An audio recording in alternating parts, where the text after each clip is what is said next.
Welcome to the BrettJohnson.biz podcast, where we discuss business on purpose, radically fresh leadership, capital that transforms society, and marketplace stories that embolden difference makers.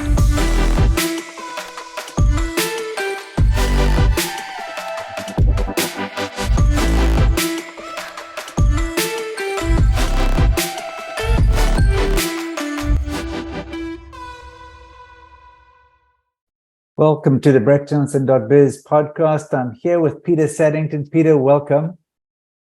Thank you so much. It's good to see you again, Brett. Peter is the founder of and heads up the StaaS Fund. And Peter, I'd love for you to tell us a bit about your story. Just how did you evolve? I know you've been in venture capital, you've been in other things, but now you're pretty focused on Web3. And so I'd like to hear that in a moment. But I remember years ago, Peter, I was asked to speak at a conference on what is the church doing with technology? And I told them it's the wrong question. The question is, what is technology doing with the church? And as I think about believers, you know, back in the day, in the Web 1 days, which you'll probably talk about, you know, we held a conference, Christians in the Internet, 1995. People are like, what's the Internet?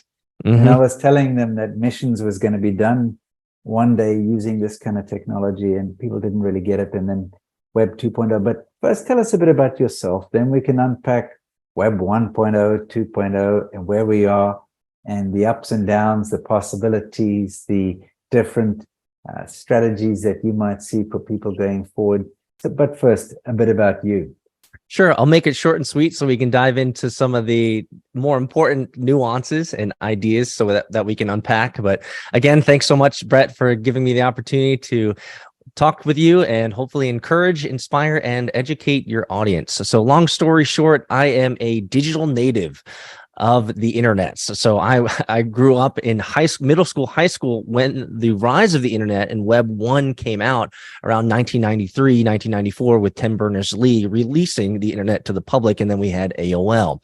But if we fast forward to my actual work in the internet world and being a digital Netsian of sorts, I've built multiple startups, one that took 9 years to get acquired, and then I built two more in the Web3 space that I had early acquisitions from. I built two venture funds, one in 2014 and 15 at $2.5 million. I built a $10 million fund in 18 and 19, and now I run a $50 million fund specifically deploying into the Web3 space and continuous yield. So that's what I'm doing.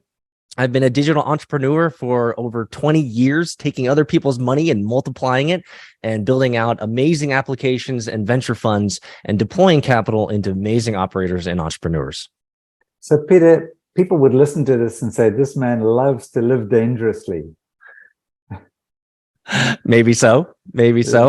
I think in a lot of ways, I was born to build. And I think if we can harken back maybe even to the purpose of man, and maybe even God's purpose for men, is I believe, and you know, you can take this with a grain of salt, but I believe the Lord built me to build. And I think in many ways, the Lord builds most men to build and to create. And I think the model was clearly set by the Lord himself, who is a master creator. He's a master artisan. He's a master craftsman. And so for me, I took that absolutely by the horns. And I said to myself in my high school days, when I was starting to build web companies in the mid 90s, as people were like, hey, what's this internet thing? And do I need a website? And for me, I was like, I know HTML. I know a little bit of JavaScript. I know a little bit of ActionScript for Flash and Shockwave Macromedia. You probably remember that in the 90s.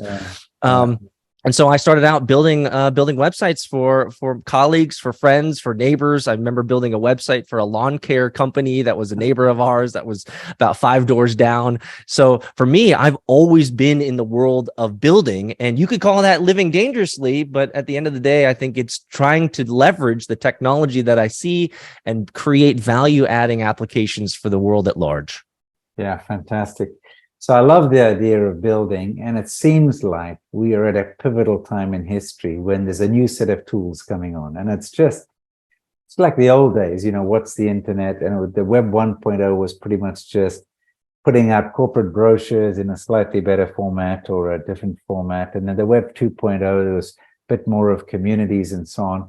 But I guess what the Web 1.0, you could put up your own thing and you could have a web page for you and your dog. On the 2.0, it required a bit more money and a lot of centralization. So the Yes. big tech companies that we talk about today, I mean, they own the data. I don't own my Facebook data. I don't own my YouTube data, really, right?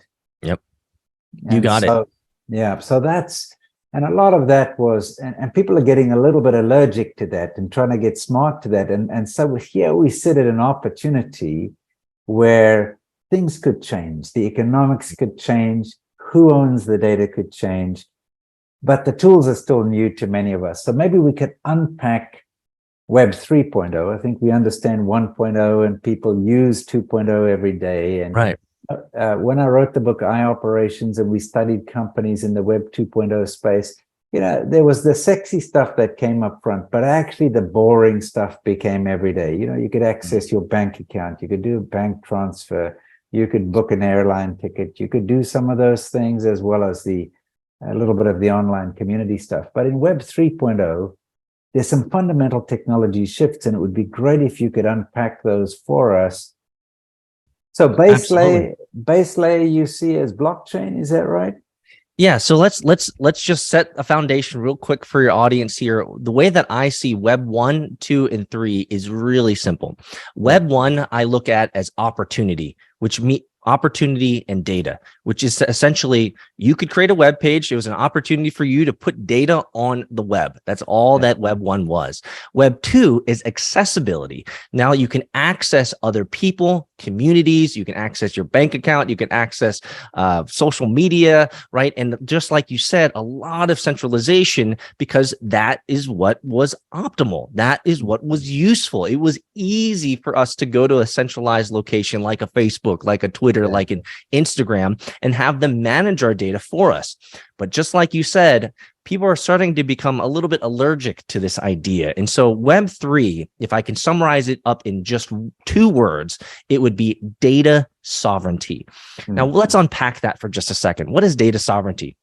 Essentially, in one sentence, data sovereignty means ownership over your own data, and you have the ability to control whether people have access to it, whether people can read it, whether people can use it, whether people can leverage it, whether people can monetize it, or you can turn it off. So what started Web 3? Well, it really is simple. In 2009, Satoshi Nakamoto launched the Bitcoin white paper, which essentially launched the Bitcoin monetary policy, the Bitcoin layer, the Bitcoin technology out into the world. And why this is so powerful is this was the first time in the history of man that you could now control 100% your own digital value. So most people don't think of this, and it's okay because it's not something that is used to, it's something that we think about on the daily, but the money that you give to your bank, whether it's a Bank of America or a Wells Fargo, that's not your money. It's actually their money, and they loan it back to you when you need to use it, or they give it back to you when you need to use it. So you technically don't own that money. And as we've seen from other countries like Venezuela, like Greece, like what we're seeing in Ukraine, like we're seeing overseas, is that there's a lot of countries that are struggling with their monetary policies, and they could extract or take the money from you via the banks. And so this is what Web3 is all about. It's about data sovereignty, which can be abstracted into many different areas of ownership over your own data, ownership over your own value, ownership over your own information, ownership over your own credentialing, ownership over your own identity, etc., etc. So would you say then, Peter, that Bitcoin is almost an instance and a monetization of data sovereignty in a way that you can see it practically? Absolutely. It is the first instance in which you yourself don't need a bank. You can own, store, and hold and transfer your own data and value. Let's just put it that way. Bitcoin is value. You can transfer it without any third-party intermediary or any third party who's snooping or got their nose into what you're doing. What is so fascinating, and most people, again, don't think about this, but whenever you buy a cup of coffee from Starbucks, there's anywhere between 3 to 7 entities between that transaction. Why do I need 7 entities like my MasterCard to verify my account, with my bank to verify that I'm got the money, to a verification mechanism that makes sure that it goes into a quick escrow system? Then it's got to go through the Starbucks system, and it's got to go through the Starbucks Equifax system. Like, why do all these entities need to know that I bought this $4 cup of coffee? We live in a world where that is no longer necessary to survive. And I think where the landscape is really changing is creating those applications that allow us as individuals to be able to turn on and off and control that accessibility of our data. Right. So now, Peter, we talked a bit about decentralized, but there's a couple of other buzzwords which you maybe want to explain because they sound counterintuitive. One is permissionless. So you've just said, so it's decentralized, permissionless. So I don't need to get permission from Bank of America or a central bank. Like if I'm sitting now in South Africa, you're in the US. Right now, if we wanted to move any amount of money, we'd have to go through a central bank of some form. Right. Yeah. Absolutely. So we would have to go through a central bank. We'd have to go through a wiring system. We'd have to go through a third-party auditing system, a third-party verification system, just so that you can send me money. We live in 2023. We should not have this amount of complexity when it comes to just you handing me some money for some services that I provided to you or a product that I sold to you. You are able, within a split second right now, to be able to say, hey, Peter, what's your hash address? Let me send it to you, and you'll send it to me, and nobody needs to know the wiser. Nobody needs to be part of that transaction. Nobody needs to know about it. Yeah. So the third word, trustless. I mean, that sounds flaky. What does it really mean? Well, actually, I love this word, trustless. And I love it so much because it moves the risk exposure of transferring value away from the individual themselves. Now, in most cases, let's be intellectually honest. Most people are relatively honest. And if you trade for services, they provide you a service or a product, you're going to pay them money and you're going to get that service and product. However, there is the rise of scams. There is the rise of internet trolls. There is the rise of lots of bait and switches and ways for people to steal your value. And they're getting more complex and they're getting more complicated and sophisticated as we go. One thing that, and here's another little nugget, maybe a lot of people, your listeners, might not know about, is that 30% of all mobile phones in America, at least, are compromised. It's like, wait, what does that mean? Well, that means that 30% of all mobile phones in America either have a keylogger, they have some sort of backdoor access, they have some sort of malware that's attached to your phone. And in many cases, it's going to do no damage because there's nothing there that's on your phone that's relatively valuable. But the point is that the way that I look at the world is that the world already is compromised. And because it is compromised, it is actually far better for me not to trust the person on the other side and instead trust the code. So let's unpack that for a second. What's so great about Bitcoin and the transfer of value in this Web3 world with all the tokens that are out there, et cetera, is now I don't have to trust the other individual on the other side. I can trust that the code and the contract that we're working together with, we're engaging with together, is going to absolutely deploy the function that I set it out to deploy. If I'm sending you $10, I expect that contract to send you $10, verify it with a global peer group of validators that are saying, yes, this hash address is sending this $10 to this hash address from Peter to Brett. And we can validate that the value is there and it will be transferred to you appropriately. And I don't need to know who you are. I don't need to care that you're a good person, you're a bad person, you're a person of scams. I don't know. It doesn't matter. We talked, we said we were going to transfer some value, and I don't have to trust you for your part of the deal. I can trust the code and the contract instead. Right. Yeah. No, that's fantastic. So we have these things. We've got Bitcoin, and then we have blockchain. So blockchain, Bitcoin, and then you just mentioned a contract. What are the other bits and bobs that we should have in our head that we need to know to understand this world?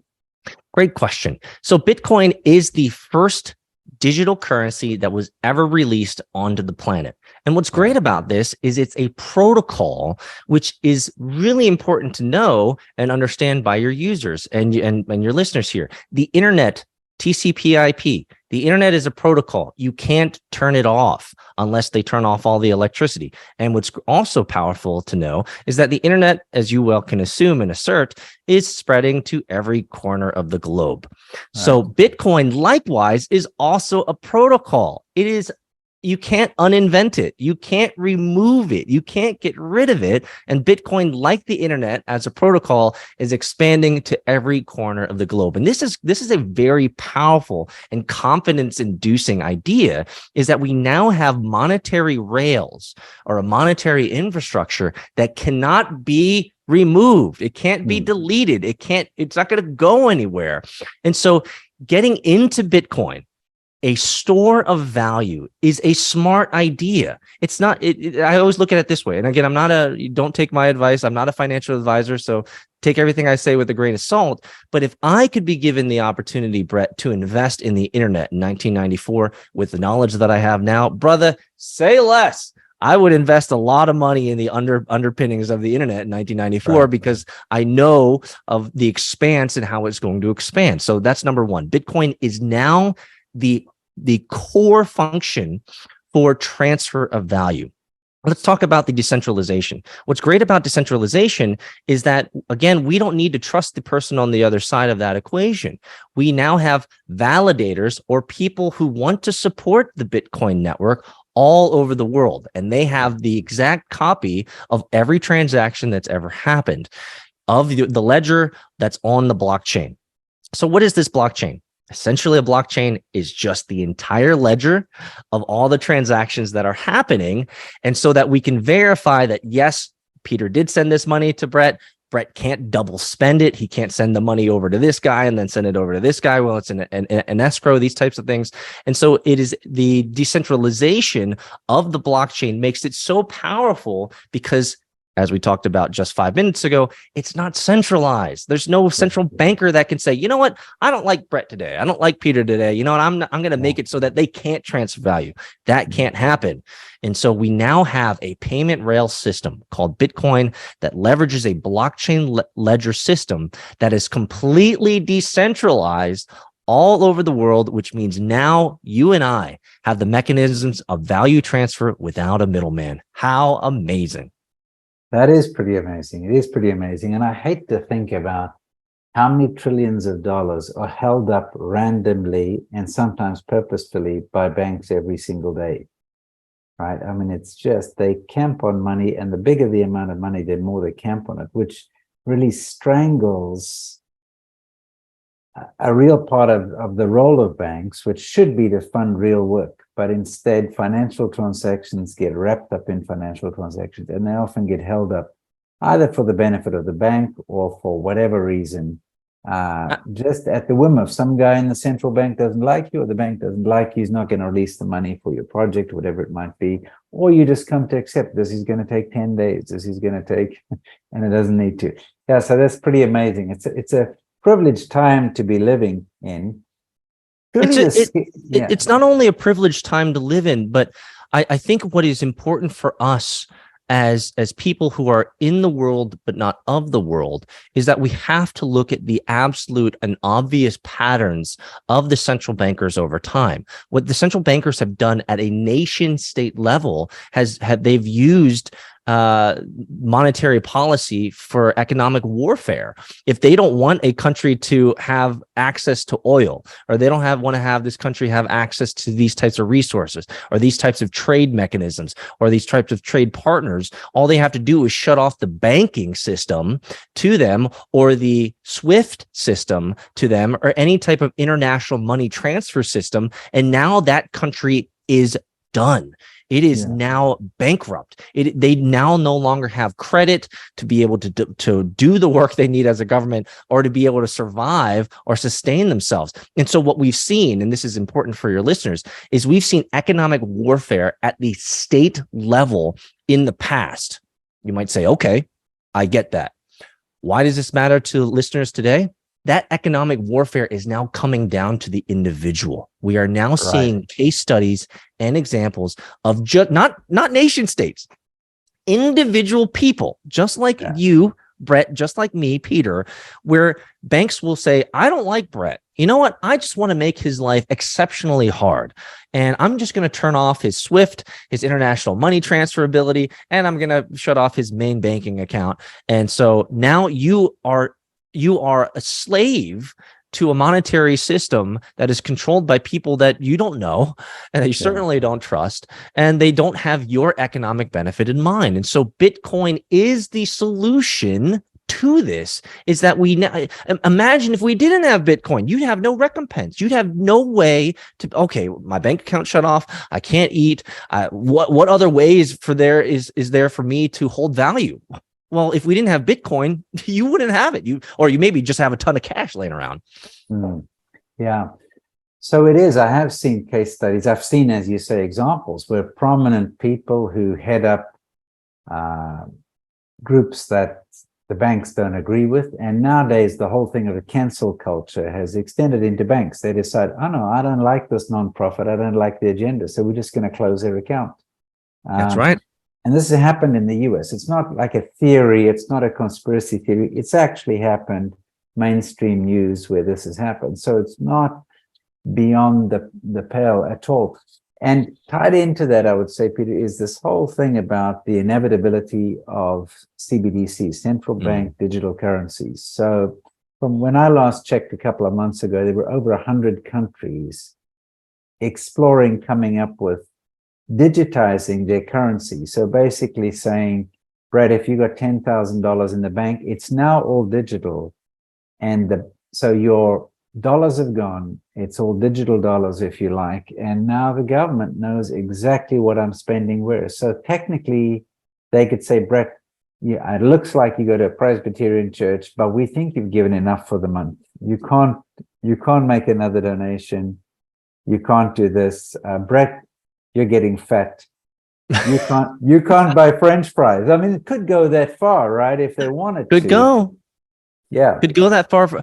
And we're going to see that happen more as these central banks in cancel culture. I'm glad you brought up that context, is that cancel culture is an individual level issue in most cases in social. So if a big entity doesn't like that you're talking about a conspiracy theory, you're talking about something that's against the mainstream narrative or against the grain of the current flavor of the day of whatever message or propaganda they're trying to push on us, they could easily cancel you with a couple emails. We've seen that through the Twitter files, thanks to the release and transparency of Elon Musk and showing that Twitter was very much in cahoots. They were very much in bed with our government, our CIA, and our national security agencies that were essentially scanning everything that's going out there and saying, well, we don't like this guy because he's talking about X, Y, and Z. It's like, really? Are we at that level of Big Brother where they're shutting down individual content creators? I mean, these content creators, it's just their opinion. It's just their idea. We could categorize them as comedians. Where are you going to take down comedians now? And so we now live, it's certainly in a world where people like you and I can be deeply affected by this cancel culture and be turned off from a monetary system. And so let's talk about CBDCs, because you brought this up. Japan, the recent study done in Japan by Japanese government showed that clearly CBDCs are not as of much value as the mainstream media would say. What they like to proposition and what they like to propose is that CBDCs, or central bank digital currencies, will increase economic inclusivity, is the key words that they like to use. Right. The unfortunate part of this is it's exactly the opposite. CBDCs will not increase economic inclusivity. If anything, CBDCs will create exclusivity.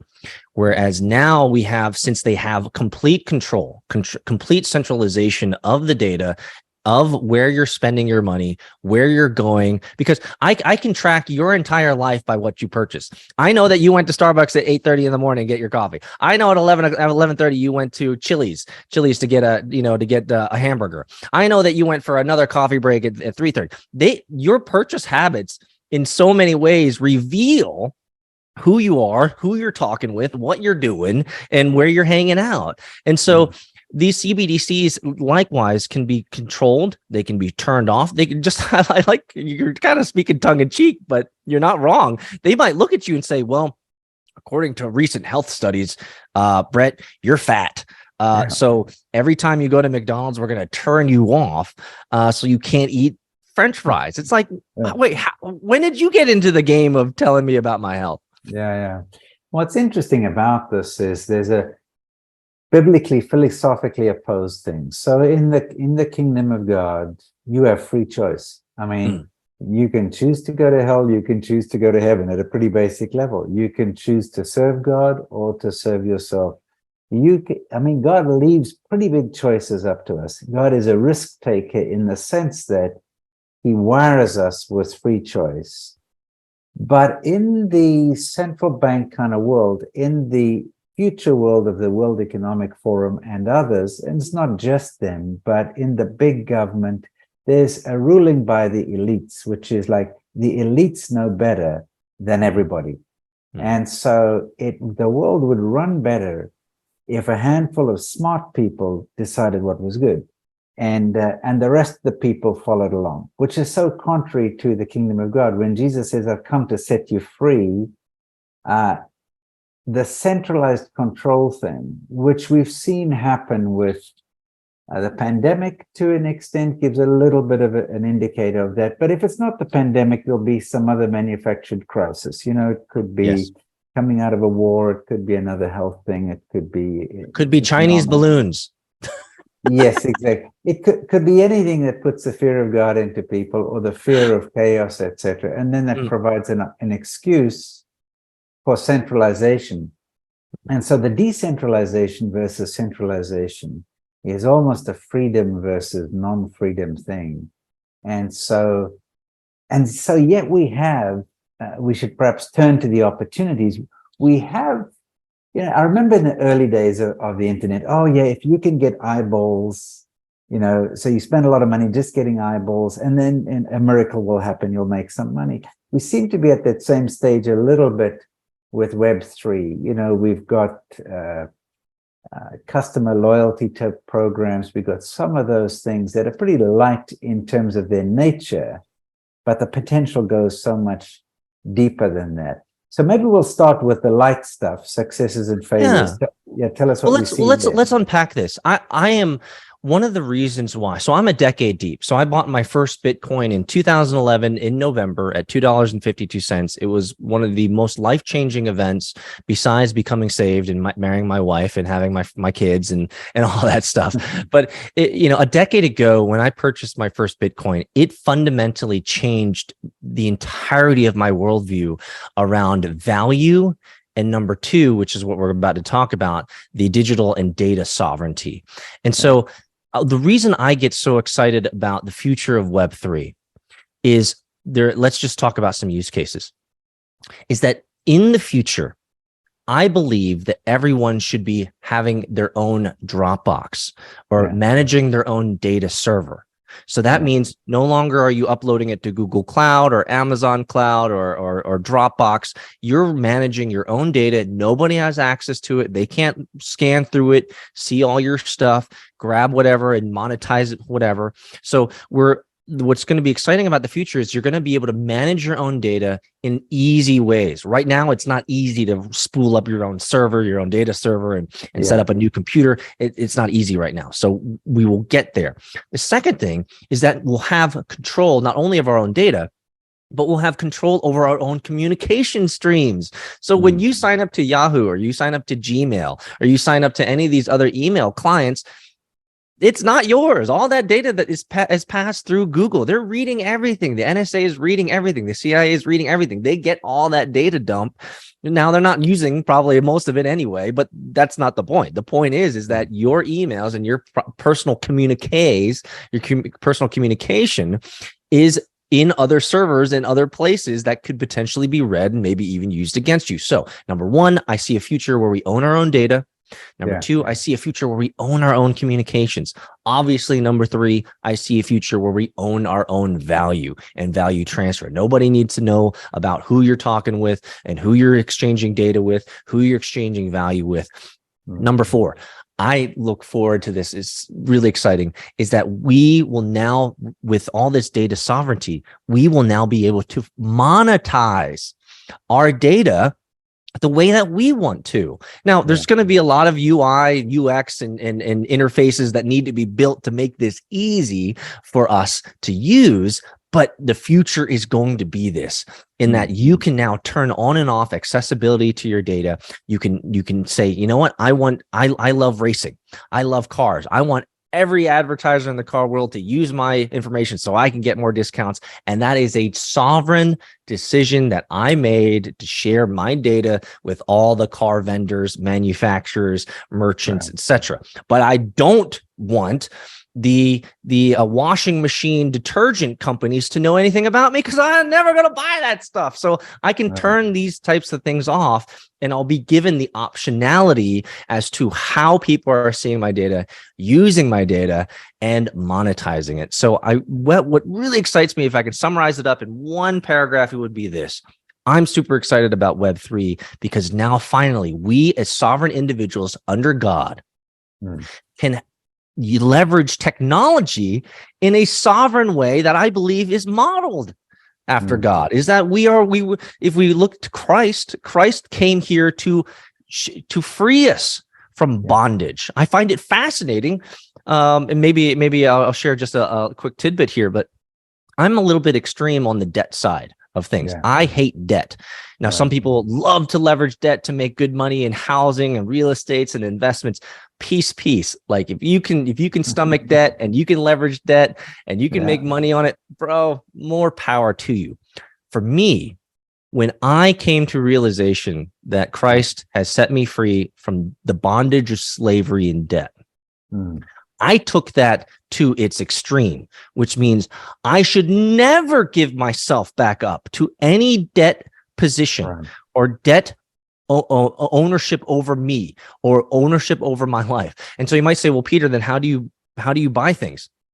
I live below my means so that I can buy things in cash, so I do not put myself back into a debt slavery system, because I believe that Christ saved us for the purpose. Well, actually, it says in the Bible very clearly that it is for freedom's sake that God has set us free. Now, if you unpack that, it doesn't say God set us free so that we don't go to hell.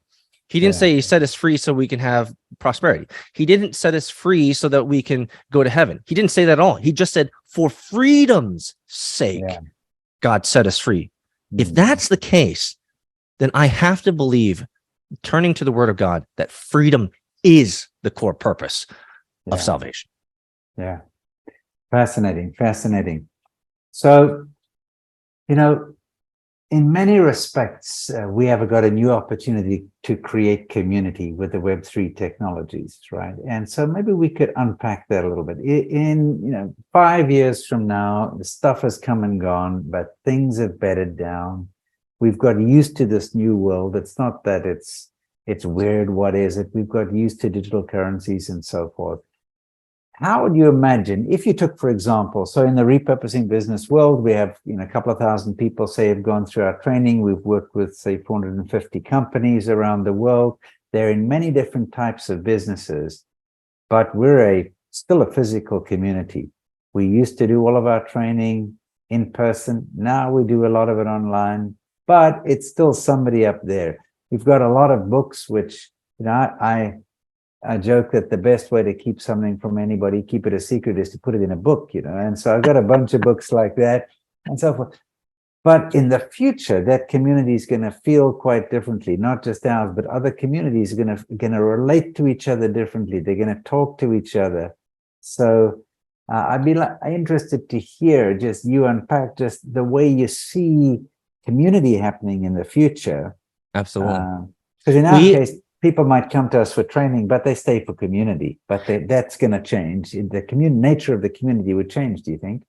Absolutely. And I think as Christians, we really need to be on the forefront of that, because it is, if we think about Web3, Web3 is digitally native. And so Bitcoin came out as a digital abstraction, a digital asset online. It didn't start off as paper, didn't start off as a brick and mortar, didn't start off as some product that you could touch and feel and buy off a shelf.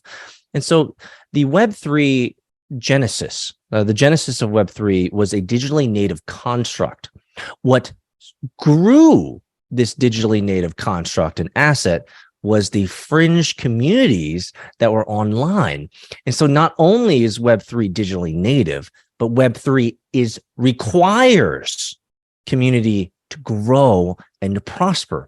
And so as we continue to move in this interconnected Web3 world where people are more dispersed now, they're working remote more now, they're more mobilely inclined now, everyone's getting their information on mobile, we're doing more teleconferences than we've ever done before, we've seen the rise of dispersed work and work from home. It is now even more essential that great communities come together to live out either their purpose, their shared work, their shared values, or their commonalities. And so I think we as Christians, especially in the Web3 world, need to make robust communities for Christians who are in technology specifically. Let's just stay there for a second. For Christians in technology to bring and band people together because we now have the tools to access the globe. And so you can create a global community that's interested in what you're doing and what you're providing, your service or your product, and you can bring them from all over the world and leverage them and mobilize them out to be your foot soldiers to expand your community and grow your community. It is no longer viable to start a local community and assume it's going to work. You have to go online. You have to tap into those tools. You have to tap into the Web3 tools that are out there so that we can, as Christians, take advantage of this technology. And as you said early on in this podcast, it's not that Christians need to use technology. We need to be in it, right? Yeah. It's very interesting. When we spoke about the fact that, missions would be done over the internet, we had an instance. We sent a couple of guys into a Southeast Asian country, and one of them got stopped at the border. They wouldn't let him in. So he had to go back to Hong Kong, and he was stuck in a hotel in Hong Kong waiting for an updated passport. But all of his meetings he did then over Skype. So he accomplished everything still, and it was a start. Now we have opportunities with new ways to share the gospel, because some of the offshoots or the dangling on technologies are things that we're seeing more about nowadays, like artificial intelligence and machine learning, for example. And the other would be holograms and 3D, those type of things. So if we let our imagination run wild a little bit, you and I are having a chat right now, and it just looks like a bit of a video. But if people were engaged with this in a Web3 world and it looked more 3D, do you see an exponential impact of that sort of storytelling and live interaction? Absolutely. And I'll give you one of the best examples that we all lived through, which was the last 2.5 years of lockdown. And I want to make this clear. I don't say that the 2020 or end of 2019 to the beginning of 2023, I don't ever look at that as a pandemic issue. It was a lockdown issue.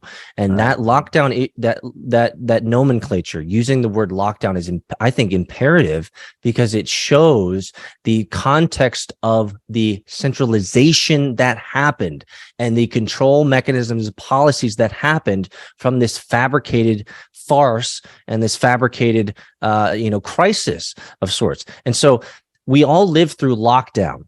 What lockdown did is it pushed us relationally apart. It pushed people into dark places.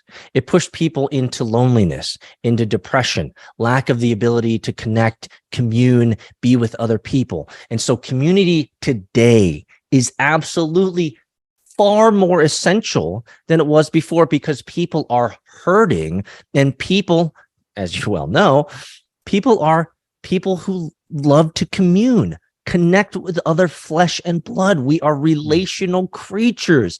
And I think if we move into the conspiracy world, I think part of lockdown was to reduce community. It was to reduce human experiences with each other, to drive us farther apart. So let's get to your point. Can 3D and Web3 technologies and AI and these types of things, virtual reality, augmented reality, can it make the community experience better? Can it help people have a deeper experience? Absolutely.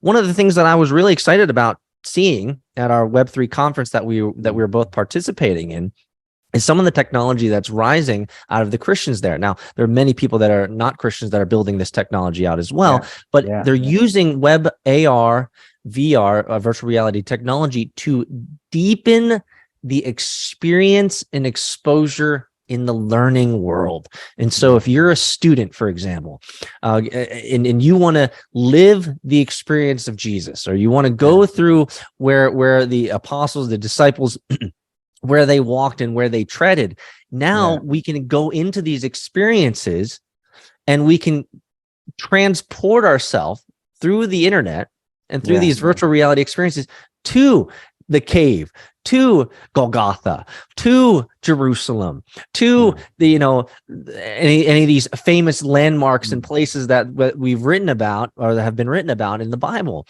And so I think the education, one of the primary areas that's going to be deeply and vastly improved in Web3 is the educational world, because now we can give students an immersive experience aside from just a picture, a story, and a kind of it's so ephemeral and make-believe in some cases that it's not real. But these places are real. These situations, these events in the Gospels, in the Bible, did happen. And so to be able to leverage technology to make those experiences more immersive and real, I think that's going to be a game changer. Yeah. I know that there were challenges with lockdowns and so on, but I think there was also an upside in the sense of people making an effort to come together. Families that, they talk to each other once or twice a year, and the excuse is, well, he's in China, she's in South Africa, he's in the US, and so on. And so the rise of almost first-level technologies like Zoom and other video conferencing technologies did create some opportunities. Now, if you can put that on steroids and you can have a Bible study, instead of just talking about the nations, you can have a Bible study with 8 or 10 people, and they are from the nations. They're from different continents. And, one speaks Mandarin, but it comes out in English for you because of the translation and so on. And there's real potential there with the sharing of life in new ways. And we got to break bread and have a meal with our neighbors, no question about that.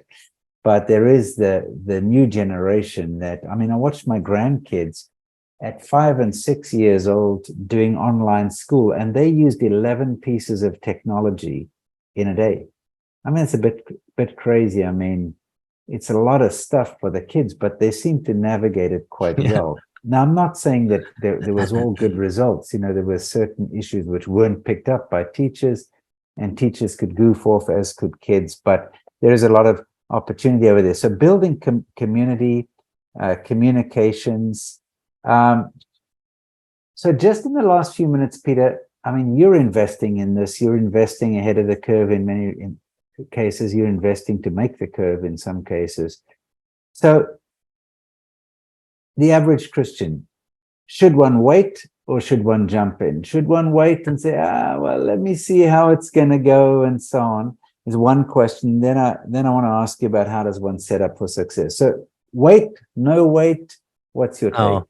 I think the answer is pretty obvious. There's no need to wait to jump into Web3. The best way to jump into Web3 is to buy a little bit of Bitcoin. Now, it might seem obvious for someone like me to say this, but Bitcoin really was the beginning of data sovereignty. It was the first abstraction of data of value sovereignty and the ability to transfer value without any intermediaries. And so by just digging in there and just buying a little bit of Bitcoin, you only have to buy $50 or $100. It's a forcing mechanism for you to learn more about this space. And If I were to go even farther, your next step might be looking into how to grow that Bitcoin, whether it's through yield farming, DeFi, staking, or even mining. And so again, these are just small forcing functions that can get you deeper into the game. And once you start learning about it, you'll find, oh, this isn't, I didn't know they were into gaming. Or I didn't know they're into food. Or I was reading an article the other day about Bitcoin and blockchain and cycling, the cycling world. So what's really powerful, and if I could just have one solid anchor for your listeners here, it would be this. Every single industry on the planet is now talking about Bitcoin, blockchain, and digital currencies. Pick one. MMA fighting, cooking, biking, government, education, electronics, mobile, like gambling. Pick a market demographic, and I promise you, Bitcoin, blockchain, and digital currencies are part of that conversation now. So if I were to only use that as a data point of adoption and growth, I think it's pretty obvious that it's better to get in now than later. Fantastic. I love it. Okay, next thing, a question for you. And you mentioned DeFi and DAOs and a couple of other things. We'll have to talk about that another time, but I wanted to ask you, people can look it up. So setting up for success, you say first step would be just buy some Bitcoin. And you said it was such a life-changing experience for you. Was it because you took a first step? Is it a little bit akin to like a first step of faith that you took and then you only figure it out on the other side of it? I think that's absolutely what it was. For me, I did a little bit of context. I did about 30 days of deep diligence. I lost about 15 pounds because I was so enamored by this idea, specifically for me. So this might not apply to everyone else that's listening to you, but as an engineer, I was enamored by the fact that I could program my own money now. That for me was the juju. That for me was the holy smokes. I can now have this value that is completely owned by me. Nobody can take it from me. And I can now, as an engineer, create abstractions of this value and program my own money and make even more. That for me was really exciting. So for some of your listeners, they might be excited the fact that if you get into Bitcoin, you can learn how to earn more. You can learn how to be financially savvy. You can be financially sophisticated. So I've talked with, I'll say this, I've talked with lots of people who can readily admit that high school, university, college, middle school, they didn't teach you anything about financial responsibility. They finally learned about financial responsibility by getting into Bitcoin. So I find that to be a very powerful and strong argument for Web3 and Bitcoin, is that in many cases, Bitcoin is a forcing mechanism for you to finally wake up and be personally responsible and more responsible with your money and your value. So start right now, get into the game of Bitcoin. It's a forcing mechanism for you to learn even more about this wonderful and amazing ecosystem. Fantastic. It took a while for the value of Web 1 and Web 2 to kind of creep into, real things. There was a sort of almost the sexy stuff up front, but the real value, it became part of everyday transactions. What's your projection on how long before Web 3 is just everywhere and it just becomes ubiquitous? Do you have a sense as almost the adoption rate for what that's going to look like, and what sort of urgency do we have? I just made a tweet a couple of days ago talking about the rise of technology in markets, and that it generally takes about a decade, about 10 years for a massive piece of technology to entrench itself into the market before it hits mass adoption. There have been many authors like Jeffrey Moore and his book Crossing the Chasm that clearly shows the growth rate of the early adopters to the innovators, to the middle, to the late, the laggards over that bell curve. And where we are sitting right now, in my estimation, is we are on the upward exponential swing of Bitcoin and Web3. And so the future is going to be bright. but Yeah. we're going to have to go another 5 to 10 years. So I would say that full Web3 interaction, interactivity, full Web3 usability, where it's ubiquitous within our tool sets, it's ubiquitous in your conversations, in the conversation tools, in the social media tools, and work utility tools that you use. We're looking out to 2030. So easily the next 7 years is going to be a huge growth point for Bitcoin and cryptocurrency and digital currencies as a whole. And now's the time to really get in. But when it comes to your question around Web3, I think the overall infrastructure is being laid right now. The applications are going to be built over the next 5 to 7, 10 years. And I think in our 2030s, we're going to see the absolute adoption of Web3 tools. Right now, most tools are trying to bridge Web 2 to Web 3, and they're having a hard time because it's like a chicken or the egg. We need the users who are sophisticated, but we also need the infrastructure that nobody understands. So there's a bridge that's happening right now in Web 2 to Web 3. Yeah. One of the things that I'm excited about, Peter, is the whole governance thing. When you hear governance and it's becoming a big word, it smacks of central control again. There's a set of rules, and governance ensures that people play by the rules. These are international rules, they're anti-money laundering, they're environmental rules, they're population rules, they're all sorts of things.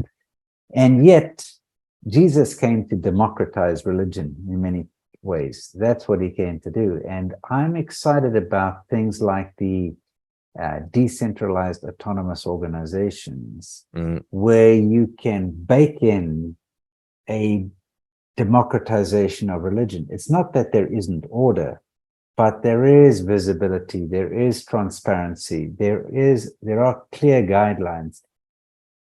Do you see that as a big area? I think it's a huge possibility that if we could understand how to set up so that we don't become institutionalized, we don't set up a new set of banks, digital central banks, etc. Talk to us a little bit about DAOs. Oh man, so I'm going to give your audience an amazing idea that I have not invested in yet because I haven't found operators to invest in it, but I don't mind giving away the idea. I believe that every single ministry, so every single church out there, we'll just stick with Christianity for now. Every single church should be run by a DAO.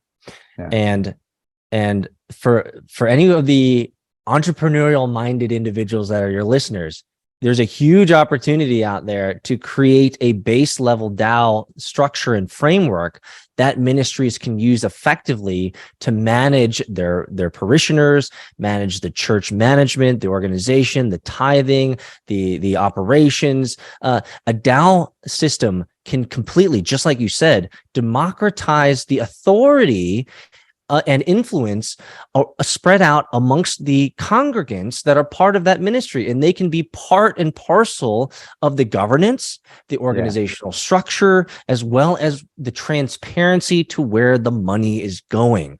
And so if I were to give your audience an amazing $1 billion idea that I would hit me up if you got it, is if someone wants to create a white label system for DAOs, decentralized autonomous organizations for churches.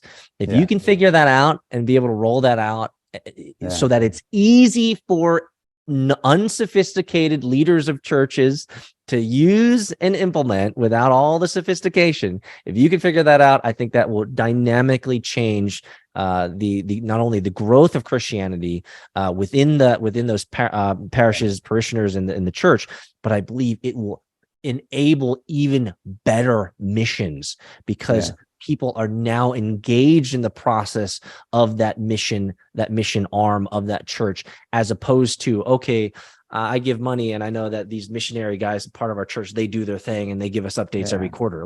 No, let's be more involved in that. So I've pastored a church before, and many pastors have the complaint, only 10% of our people are really involved. They're really involved.